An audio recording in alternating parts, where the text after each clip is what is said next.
بین الاقوامی سطح کے اوپر اسماعیل قانی صاحب کو لے کے یہ کہا جا رہا تھا کہ یہ وہ عنصر ہو سکتے ہیں کہ جو اس حملے کے اندر ملوث ہوں، اور ان کے بارے میں ایسی بہت سی باتیں تھیں، اس لیے ایران کا میڈیا اس ضمن کے اندر بہت محتاط رہا۔ اور اب جب پہلی بار وہ عراق کے اندر موجود ہوئے اور ایسے وقت میں کہ جب نجف و کربلا میں وہ جسد خاکی لے کے جانا ہے، تو وہ پورے کا پورا نیریٹو جو ہے وہ الٹا گھوما ہے، اور لوگوں کو یہ ذہن میں آیا کہ جس شخص کے اوپر اعتراض اٹھایا جا رہا تھا وہی شخص تو اصل میں دماغ نکلا ہے۔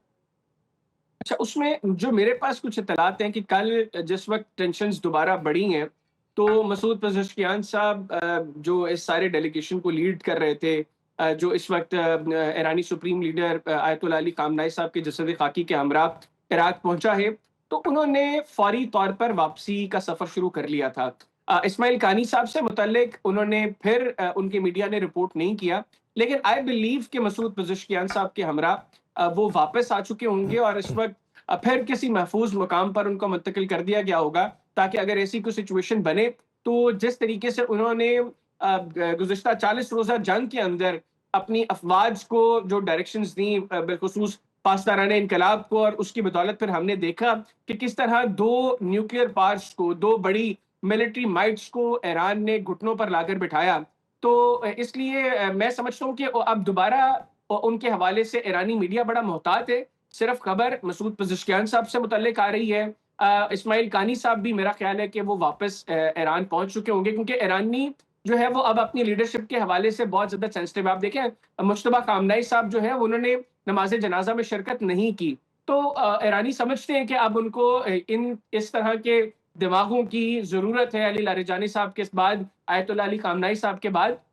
جو اس پورے سٹرکچر کو سمجھتے ہیں اور جن کو اندازہ ہے کہ ہم نے سٹرکچر کو کس طریقے سے آپریٹ کرنا ہے۔ تو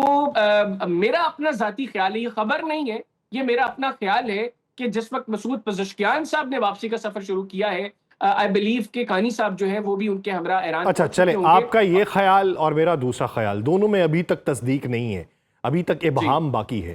تو اگر میرے خیال والا آپشن کسی کے دماغ کے اندر موجود ہے تو پھر کیا ہوگا؟ دیکھیں، اگر یہ والا سلسلہ شروع ہوتا ہے جس طرف آپ انڈیکیشن کر رہے ہیں، تو پھر میں سمجھتا ہوں کہ آنے والے دنوں میں ایک ایسا سلسلہ شروع ہوگا جس میں دوست ممالک اگر کوشش بھی کریں گے تو پھر جلدی سلسلہ رکے گا نہیں۔ اس کی ایک بنیادی وجہ ہے نا، اس کی ایک بنیادی وجہ ہے، آپ مذاکرات بھی کر لیں، آپ ان کے ساتھ ٹیبل کے اوپر بھی بیٹھ جائیں، لیکن آپ ایرانیوں کے دماغ سے یا IRGC کے دلوں سے ڈونلڈ ٹرمپ کی نفرت نہیں نکال سکتے، آپ ان کے دلوں سے بنجمن نیتن یاہو کی خباثت نہیں نکال سکتے، کیونکہ وہ موجود رہنی ہے اور ان کی نظر میں وہ نسل کش ہے، تھا اور رہے گا۔ تو اسی بنیاد کے اوپر یہ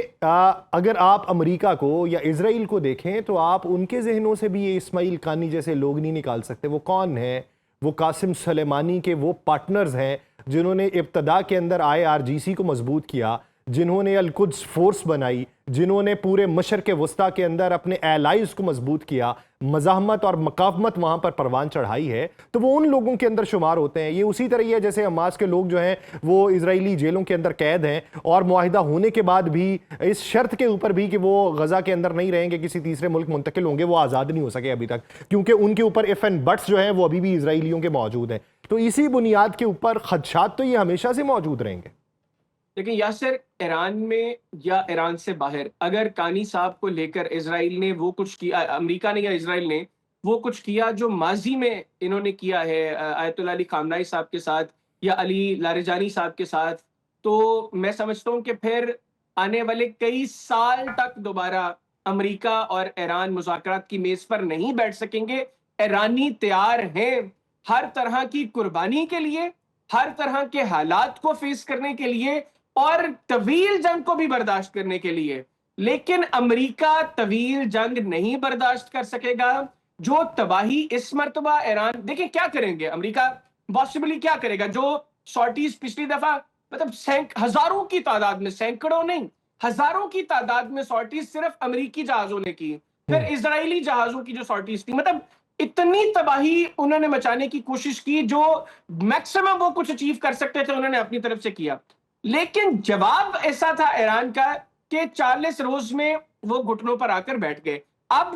جو ایران جو کچھ اب کرے گا، ان کی توقع نہیں ہوگی کہ ایران کیا کرے گا. اچھا یہ مزید کیا کریں گے؟ یہ کوئی گراؤنڈ آپریشن کی کوشش کرتے ہیں، وہاں پر کافنز تیار کیے ہوئے انہوں نے، وہاں پر قبرستان تیار کر دیے انہوں نے امریکی فوج کے لیے کہ جناب آؤ، یہ قبرستانوں میں تمہاری جگہ ہے، ان تابوتوں میں تمہیں دفنایا جائے گا یہاں پر، اس کے علاوہ تم لوگ ایرانی سرزمین پہ کچھ نہیں کر سکتے. تو ایران تیار ہے. یہ حرکت اگر ایران دوبارہ کرتا ہے کانی صاحب کو لے کر یا کسی بھی دوسرے ایرانی لیڈر کو لے کر، تو اس مرتبہ ایران کی ریٹیلیشن بہت سخت ہوگی، بہت اگریسو ہوگی. اور میں یہ سمجھتا ہوں کہ مشرق وسطیٰ کے وہ ممالک جو ماضی میں اس حوالے سے کہیں نہ کہیں امریکہ اور اسرائیل کو فیسیلیٹیٹ بھی کرتے رہے ہیں، وہ بھی اب کانوں کو ہاتھ لگائیں گے کہ جناب اب کی بار ہماری ایئر سپیس چوز نہیں کرنی، اب کی بار ہمارے علاقوں میں جو اڈے بنائے ہیں ان کا استعمال نہیں کرنا، کیونکہ ہم وہ تباہی برداشت نہیں کریں گے. انہوں نے دیکھ لیا امریکہ کو ضرورت پڑی اسرائیل کے لیے، انہوں نے تھارڈ یہاں سے اٹھا کر لے گئے، انہوں نے انٹرسپٹرز اپنے موو کر دیے، اپنے ریسورسز اسرائیل کی پروٹیکشن کے لیے ہر جگہ موو کیے. تو مشرق وسطیٰ میں بھی اب اپروچ کی تبدیلی ہے. سیکنڈلی وہ ممالک جو ہیلپ کریں گے، ایران نے پن پوائنٹ کیا ہوا ہے کہ امریکی بیسز، اور اس کے بعد معاملہ بڑھتا ہے تو اس کے بعد کس کس جگہ کو ہٹ کرنا ہے. وہ جگہ ایسی ہیں، وہ معاملات ایسے ہیں کہ شاید مشرق وسطیٰ کے ایک ملک میں تو کم از کم رجیم چینج ہو جائے آنے والے کچھ ہفتوں یا مہینوں کے اندر. تو میں نہیں سمجھتا کہ امریکہ یہ غلطی کرے یا الائز اس کو یہ کرنے دیں. اگر امریکہ غلطی کرے گا تو خمیازہ ایسا بھگتنا پڑے گا امریکہ کو کہ وہ امریکہ کی نسلیں یاد رکھیں گی. غلطی ڈونلڈ ٹرمپ کی ہوگی، بھگتنا پورے امریکہ کو پڑے گا. اور ابھی بھی سچویشن یہ ہے کہ امریکی عوام نہیں سمجھتے کہ یہ جنگ امریکہ کی ہے. جو نفرت ڈونلڈ ٹرمپ کے اقدامات کی وجہ سے، جس میں پش نیتنیاہو نے اس کو کیا، امریکہ کے اندر اسرائیل کو لے کر پیدا ہو گئی ہے. اب امریکہ کو اس کو بھی کور کرنے میں کئی سال لگنے، کیونکہ یہ پہلی مرتبہ ہے کہ امریکی عوام کی ایک بڑی تعداد اسرائیل کو بھی امریکہ کا دشمن سمجھتی ہے. وہ سمجھتی ہے کہ نیتنیاہو جیسا گھٹیا بغیرت شیطان وہ نہ صرف اسرائیل بلکہ امریکہ کے لیے بھی بہتر نہیں ہے، اس خطے کے لیے، اس دنیا کے لیے بہتر نہیں ہے. تو یہ وہ سارے معاملات ہیں جو شاید ڈونلڈ ٹرمپ کو مجبور کرے کہ اگر ان کی خواہش ہے بھی کہ ایران کو مزید تباہی ایران میں کی جائے، ایران میں دوبارہ حملے کیے جائے، تو امریکی عوام اس میں ساتھ نہیں کھڑے ہوں گے. یہ غلطی ڈونلڈ ٹرمپ کی پولیٹیکل کریئر کی اس لیے آخری غلطی ہوگی کہ پھر ڈونلڈ ٹرمپ کے پاس صدارتی محل میں رہنے کے لیے، وائٹ ہاؤس میں رہنے کے لیے صرف چند ماہ ہوں گے. ڈیفینیٹلی مڈ ٹرمز کے بعد ڈونلڈ ٹرمپ کی امپیچمنٹ ہوگی. امریکہ کے لوگ نہیں ساتھ دیں گے اس کو. امریکی فوج وہ تیار نہیں ہے، نہ مینٹلی تیار ہے، نہ مورلی تیار ہے، نہ ملیٹریلی وہ سمجھتے ہیں کہ وہ اتنے مضبوط ہیں. انہوں نے 40 روز میں دیکھ لیا کہ ہمارے ساتھ ہماری حکومت نے کیا سلوک کیا. ان کے میزائلز وہ جو ہے وہ ان کو جس طریقے سے ٹریٹ ایران نے کیا، پھر ان کے اوپر حملے جس طریقے سے ایران نے کیے، ان کے انٹرسپٹرز ختم ہو گئے، اور ان کے پاس گولہ بارود جو ہے وہ اب اتنا نہیں ہے کہ وہ ایران کے اوپر ایران کے ساتھ ایک بڑی جنگ لڑ سکے، باوجود اس کے کہ وہ بڑی ملٹری مائٹ ہے. لیکن ایران نے جو چیزیں تیار کی ہیں، اب دیکھیں نا، ایک میزائل کو اگر تباہ کرنے کے لیے انیشلی 8-9 انٹرسپٹرز وہ یوز کرتے رہے ہیں، بعد میں 4 انٹرسپٹرز بھی وہ یوز کرتے رہے ہیں. تو ایران کے پاس اتنی کوانٹٹی ہے کہ وہ دوبارہ ان کو ہٹ کریں گے تو ایسی چوٹ پہنچائیں گے کہ یہ یاد رکھیں گے ان کے پاس اتنے انٹرسپٹرز نہیں ہیں. اور ابھی ایک خلیج بھی ہے، ہم نے دیکھا نا Donald Trump, J D Vance specifically, اور اسرائیل کی لیڈرشپ جس طرح کی آپس میں سٹیٹمنٹس جو ہے وہ پاس کرتی رہی ہے. تو امریکہ میں وائٹ ہاؤس کے اندر بھی، پینٹاگون میں بھی یہ اپروچ ہوگی کہ ہمیں اب اسرائیل کے حوالے سے اسرائیل کو سپورٹ نہیں کرنا، ہمیں امریکی عوام کو دیکھنا ہے. اور اگر یہ فیصلہ وہ لیں گے، سین لوگ لیں گے، تو وہ کبھی دوبارہ ایران پر حملہ کرنے کی غلطی نہیں کریں گے. وہ کبھی دوبارہ کانی صاحب یا کسی اور ایرانی لیڈر کی اسیسینیشن کی کوشش نہیں کریں گے، کیونکہ اگر یہ کوشش ہوئی تو اب کی بار جو جنگ شروع ہوگی اس کو جلدی ختم کرنا بہت مشکل ہو جائے گا. حیدر، مجھے آپ سے ایک اعتراض ہے. آپ نے ایک سٹیٹمنٹ دی کہ بد دماغ انسان ہے ڈونلڈ ٹرمپ، اور وہ نیتن یاہو کے گھیرے میں آ گیا اور اس نے دوبارہ سے حملہ کر دیا. یہ کیسا بد دماغ انسان ہے کہ جو نیتن یاہو کے گھیرے میں آ کے ایران پہ تو حملہ کرتا ہے، لیکن نیتن یاہو سے کہتا ہے کہ F-35 کا جو پروجیکٹ ہے وہ طیارے اور اس کے پرزے جو ہیں وہ ترکیہ کو نہ دیے جائیں، بصورت دیگر مشرق وسطیٰ میں طاقت کا توازن تبدیل ہو جائے گا، اور وہی ڈونلڈ ٹرمپ جو نیتن یاہو کے کہنے کے اوپر ایران پہ حملہ آور ہے، وہی انقرہ کے اندر بیٹھ کے رجب طیب اردوان کے ساتھ یہ بات کرتا ہے کہ F-35 پروگرام کے اندر ترکیہ شامل ہے، میں اس پہ عائد جو پابندی ہیں ان کا خاتمہ کر رہا ہوں۔ تو یہ دو طرفہ بد دماغی، ایک طرف اتنی سادگی، ایک طرف بد دماغی، اس کی سمجھ نہیں آتی۔ اچھا دیکھیں، ایران کے حوالے سے اس وقت اسپیسیفکلی اگر ہم بات کریں، ان دونوں کو کمپیئر کریں تو اٹموسٹ پریورٹی کیا ہوگی؟ اٹموسٹ پریورٹی اسرائیل کی بھی یہ ہوگی کہ ٹھیک ہے ترکیہ اور ایران کے ساتھ جنگ کا معاملہ ہے، اس میں سیٹن یاہو نے تو اپنا پولیٹیکل فیوچر دیکھنے کہاں پہ سیو ہوتا ہے، وہ سیو ہوتا ہے اس وقت ایران کے ساتھ دوبارہ جنگ کا آغاز ہوتا ہے۔ تو میں ایک بات اور بھی بتا دوں، یہ جنگ کا خاتمہ ہو بھی جاتا ہے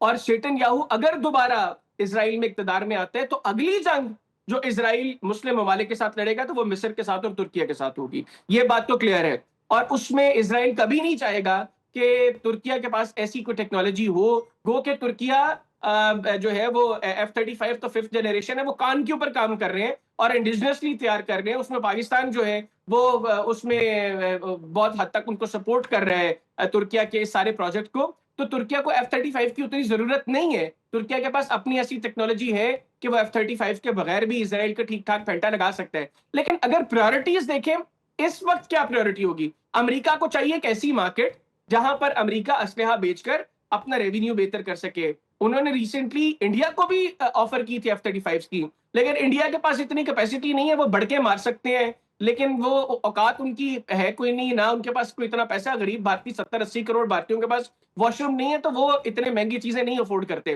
تو ترکیہ اکنامکلی بہرحال افورڈ ضرور کرتا ہے اور امریکہ کو ایسی مارکیٹ چاہیے، تو ڈونلڈ ٹرمپ نے ان کو آفر کیا۔ آئی ڈونٹ تھنک کہ ترکیہ ابھی اس آفر کو کنسیڈر کرے گا، پہلی چیز۔ دوسرا، دونوں میں اگر کمپیئر کریں تو سیٹن یاہو کی بھی پرائورٹی یہ ہوگی کہ ٹھیک ہے یار، اگر ان کو دینے ہیں دے دو، لیکن ایران کے ساتھ دوبارہ جنگ کا سلسلہ شروع کرو تاکہ کم از کم یہ الیکشنز اس کے گزر جائیں۔ تو اب دیکھتے ہیں کہ اس میں ڈونلڈ ٹرمپ جو ہے وہ کتنا اس کو مانتا ہے۔ جو اس کے گھر میں اس کا داماد بیٹھا ہوا ہے جیرڈ کشنر، وہ جو ایک بڑا ایجنٹ ہے اس کا سیٹن یاہو کا، وہ اس کو کنونس کر پاتا ہے۔ اس کی بیٹی بہرحال اب تو وہ بھی کہتا ہے کہ یہ بھی جو ہے جو ہو چکی ہے، گو کہ جوز جو ہے وہ اس طرح اس کو ایکسیپٹ نہیں کرتے، ڈونلڈ ٹرمپ کی بیٹی کو انہوں نے بھی ایکسیپٹ کر لیا۔ تو اگر یہ لوگ کنونس کرتے ہیں، ڈونلڈ ٹرمپ دوبارہ غلطی کرتا ہے، انجام آپ کو میں نے بتا دیا، پھر یہ ہوگا امریکی ڈونلڈ ٹرمپ کی سیاست کو ختم کر دیں گے۔ میرا ایک آخری سوال، چلے اس کے کونس کے اوپر اور اس کے نیٹی گریٹی کے اوپر ہم نے بات کر لی، لیکن بیچ کے اندر جو گارنٹر موجود تھے، جو ثالث موجود تھے، ان کا کردار ابھی موجودہ صورتحال میں کیا چل رہا ہے، کیا ہوگا، اور ان کے تعلقات کا مستقبل ایران کے ساتھ کیا ہوگا، بالخصوص پاکستان اور قطر جنہوں نے مشترکہ اعلامیہ جاری کیا، اور پھر اس کے بعد سعودی عربیہ، خود ترکیہ جہاں پر اس وقت ڈونلڈ ٹرمپ موجود ہیں، اور مصر، اور اس کے بیچ میں عمان کسی حد تک۔ کیا آپ یہ سمجھتے ہیں کہ یہ سب کی بھی ابھی بیک ڈور ڈپلومیسی جو ہے وہ کسی حد تک رام کر لے گی ایران کو، کسی حد تک مائل کر لے گی امریکہ کو، اور اگر وہ ہوگا تو کن شرائط کی بنیاد پہ ہوگا؟ دیکھیں یاسر، پنگ پونگ کی تو ہم نے باتیں کی تھی کہ یہ چلے گی، یہ سلسلہ چلے گا، شرلیاں ادھر ادھر آئیں گی، لیکن اس حد تک چیزیں چلی جائیں گی اس کی توقع شاید نہیں تھی مجھے کہ اتنا جلدی چیزیں یہاں پر چلی جائیں۔ جہاں تک بات ثالثوں کی ہے، ثالث لفظ اس طرح ادا کرنا نا کہ یہ ملک ثالث سے بڑا آسان ہے، کام بہت مشکل ہے کہ آپ پھر اس طرح کے دو ممالک، اس طرح کی اپروچ، امریکہ جس میں اس وقت جو شخص اقتدار پہ ہے اس کی دماغ کی کیا اس کنڈیشن ہے وہ ساری دنیا جانتی ہے۔ ایرانی جو ہیں وہ نیگوشیشنز کے حوالے سے بڑے سخت سمجھے جاتے ہیں، تو ایسے دو ممالک کو بٹھا کر بات چیت کروانا یہ بہت مشکل کام ہے۔ پاکستان نے اور پھر بعد میں پاکستان کو جن ممالک نے اسسٹ کیا، بہت پیشنس کے ساتھ چیزوں کو یہاں پر لے کر آئے ہیں۔ دیکھیں سم ٹائمز آپ اور میں اگر اپنے آپ کو اس طرح کی کسی جگہ پر رکھ کر سوچیں، ایک سرٹن پوائنٹ کے بعد ہم لوگ کہیں گے کہ یار بھاڑ میں جاؤ، جو کرنا کرو، جہنم میں جاؤ، ہم لوگ نہیں اب یہ کر سکتے۔ لیکن یہ ثالثی میڈیشن یہ بڑے صبر اور تحمل کا کام ہے۔ ابھی تک جو ثالثوں نے کردار ادا کیا بڑا بہترین ہے۔ ابھی بھی آئی ایم 100% شیور کہ بیک ڈور چیزیں چل رہی ہوں گی، کوششیں ہو رہی ہوں گی۔ ایون قطر کا تو جہاز، اس حوالے سے سب سے زیادہ نام تو قطری جہاز کا آ رہا ہے، جس بنیاد پر یہ دوبارہ چیزیں انیشیٹ ہوئی ہیں۔ قطر کہہ رہا ہے کہ ٹھیک ہے بھائی، یہاں پر چیزوں کو کول ڈاؤن کرو، یہاں سے چیزوں کو آگے نہ بڑھایا جائے، دوبارہ معاملات اس طرف چلے گئے تو چیزیں بہت کمپلیکس ہو جائیں گی، پھر دوبارہ اس سطح پر چیزوں کو لے کر آنا بہت مشکل ہے۔ تو آئی بلیو کہ یہ میڈیٹرز اپنا کام کر رہے ہیں، کوشش کر رہے ہیں، ہمیں آپٹمسٹک رہنا چاہیے، اللہ کرے کہ یہ کنونس کر سکیں ایرانیوں کو بھی، امریکیوں کو بھی کہ بھائی بیٹھ کر بات چیت کرو، اگلا دیکھیں ایک بڑا سفر طے کر لی ہے، اگلی چیزیں جو ہے ان کے اوپر بیٹھ کر بات چیت کی جائے، کسی حد تک اس میں کامیابی بھی ہوگی انشاءاللہ ان کو، لیکن اگر درمیان میں کوئی مس ایڈونچر ہو جاتا ہے، وہاں سے چیزیں انسٹیگیٹ ہوئی تو شاید پھر دوبارہ مذاکرات کی میز پر آنے میں کافی وقت لگ جائے۔